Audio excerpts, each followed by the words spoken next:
Must have been just a couple of days or 4 days or the next week after she was released. So Tamara and I went to lunch with her, and she would show up every few days. And first time she came in, there was few teachers in the smoking room. Me, I don't know who the hell else. But Ed wasn't there, and Ed is our local fruitcake there. Ed's desk was empty. By some knowledge, she chose to sit at Ed's empty desk. Takes a piece of paper and starts.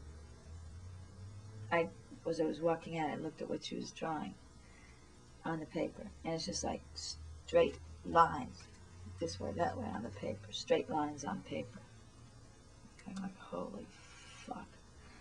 Anyhow, Tamara and I, for a while, we'd go out and have lunch with her. We'd go out, or we'd go over and visit her, or, you know, I guess Tamara went over the apartment a couple of times with some shrink guy, and I don't know. Tiny had a little altar on her desk to Carolyn. Had a like portrait of Carolyn on her desk, little vase with a red rose, candle, altar to Carolyn. And Carolyn was altered, let me tell you that, man. She was definitely severely altered. But at any rate, that was definitely the weirdest night, finding out that Danny was all alone. And we would run into occasionally. We went to, one night after work, the teachers were all in this bar halfway between the school and the house. And Tamara, Scott, I don't know who the hell all, some students maybe. And Tamara's roommate, Christine, was going to join us. And Tamara had called her on the phone, and she came back to the table, and she said, oh, Christine is coming over, but she asked me, is Timmy going to be there? And I was like, fuck. Tamara said, oh, no way, don't worry about it. You know, she's not going to be around here. She's not with us. So Christine said, okay, I'll come out. So we all sitting around the table, you know, drinking beers and bullshitting. Christine walks into the table. She had to walk through the front door, past some table, and comes over to our table and says to Tamara, I thought you said Tamara wasn't going to be here. And Tamara's like, what? She ain't, you know. She goes, yes, she is. She's sitting right over there with fucking Peter, one of the Korean students she'd had discover the body with her. We're like, what the fuck? So, of course, unable to restrain ourselves, Tamara and I go over and we sit with Tiny and Peter for a while. Or maybe it was Alex. I can never keep the two of them straight. But the student looked like he was in rough shape. I mean, he just was like sweating, you know, just fucking sitting there with Tiny. I don't know how, maybe why, how she got him out there, but for some reason he felt obliged to go out. He was like red from drink Koreans. They had one beer and they turned red, like sunburned. So we're sitting there. What the hell did she say that night? I don't know what she says, you know. It's just this sort of like, how are things at the school? La la la la la. And, you know, fucking, just unreal. Just totally fucking unreal. Just completely fucking no acknowledgement of her situation. She wouldn't allow it to leave Korea at that point, and still isn't, I hope. She was confined to Seoul.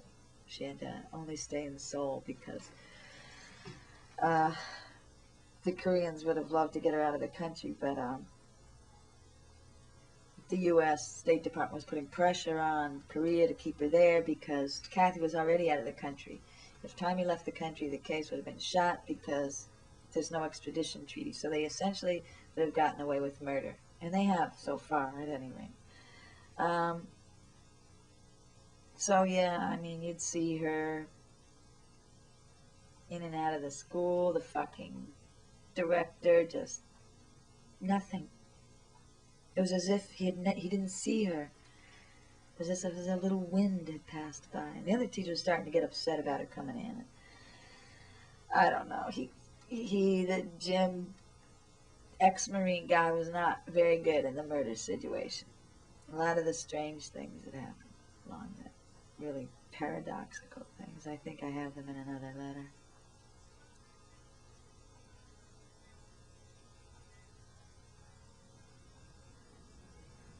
So that was definitely. At any rate, on Monday, she was under house arrest the weekend and for about 3 more days. But on the Monday, I started staying at the Changwu hotel, or whatever it was, instead of staying at the house that the school paid for. It's getting a little too much with the cops. Anyhow, I wrote this there. Today is my 39th day here in Seoul. At this moment I find myself cursing the dimness. No matter how one positions oneself, the light isn't bright enough, and a shadow is cast on the page. No matter how I try, I can't quite see clearly enough. I'd call room service for a bulb for the third lamp, but the way things go here, it would probably only make matters worse. It's midnight. I just went down to the desk to see about a bulb and discovered it's only midnight in my room. Down there it's only 5 of, and my instincts were right about the bulb solving the problem. The more dimness that's shed on the problem, the murkier things become. I wish I could just accept it. The incessant time warp is not so bad. It's always earlier than you think. But the shadows. In Seoul there are no details, only a few simple facts. Gray buildings, gray noise, gray air, gray areas. Perhaps if what did happen, a fact, had not happened, I could see Seoul better. As it is, my eyes will always be bloodshot from the strain of trying to pierce the dimness, the haze, the grayness that prevents us from seeing anything sharply and clearly. After a while, one just stops trying, I suppose, and is content with the few facts, with what is before one, and nurses the memory of a past life full of depth, breadth, height, varying perspectives, and above all, strong light and sharp detail.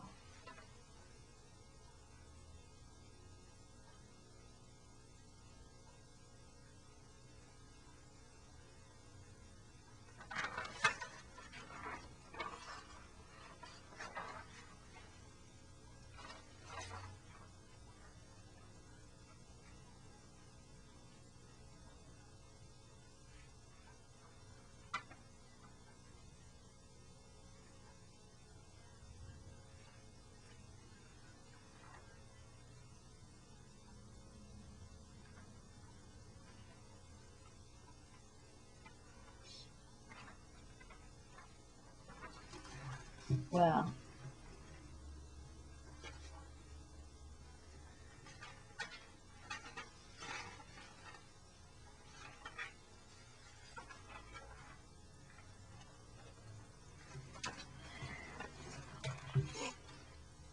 this is March 23rd.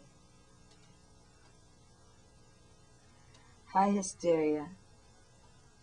Walking backward. Scott drives Mr. Trey's car from the number 3 tent. The number 2 tent, actually.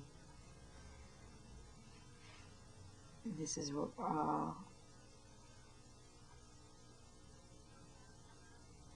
we'd all been sitting in the soju tent, number 2 tent. And then John went over the number 3 tent because he had a crush on the soju lady.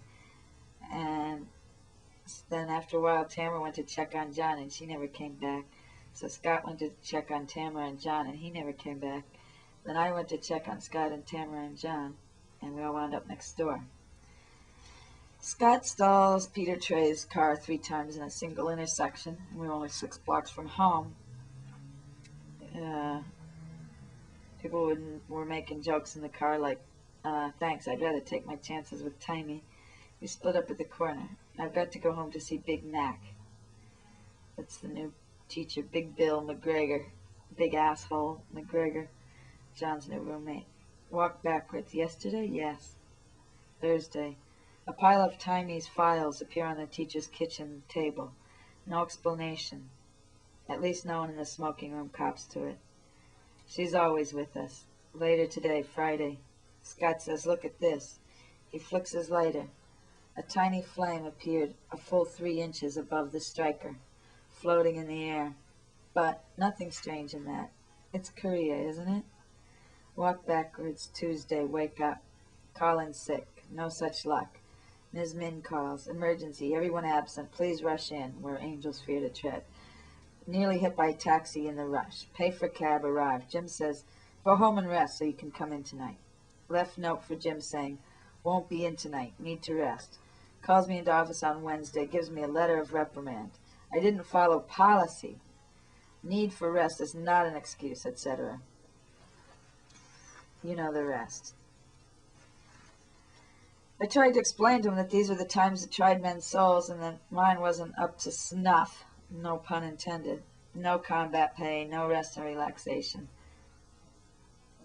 Suggested he was perhaps under stress himself. He denied it vehemently. Proof. He was adhering to policy. He also, Roger, John's original roommate, never did come back because Roger asked for an extra week off to have his teeth seen too in the States. And that was regarded as not sufficiently good reason to take a week off. So they went and they fucking hired this asshole instead, McGregor, who's a total racist and sexist and just a general pig. And, you know.